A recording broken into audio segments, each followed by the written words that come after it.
भगवंतच आपला आहे. कारण मग आता मी सांगत होते की ब्रह्मदेवाला तर मात्र 2 पायाची मानव योनी निर्माण करायची. मग ब्रह्मदेव मात्र मायेकडे गेले. आता ब्रह्मदेव मायेकडे गेले. आता मायेकडे जाऊ नये, कारण माया ही दुःख देणारी आहे. कारण आपण या ठिकाणी आलो, दशक्रिया विधीसाठी आपण आलो, परंतु ते कोणामुळे आलो?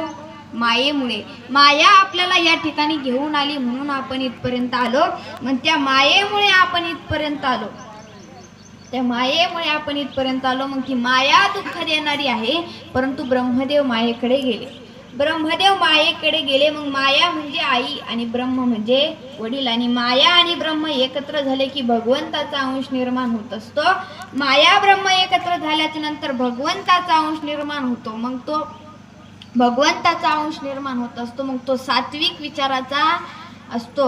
म्हणून आपल्या कुळामध्ये जर असे कोणी जन्माला आलं तर ते कुळी कन्या पुत्र होती जे सात्विक, तयाचा हरिक वाटे देवा.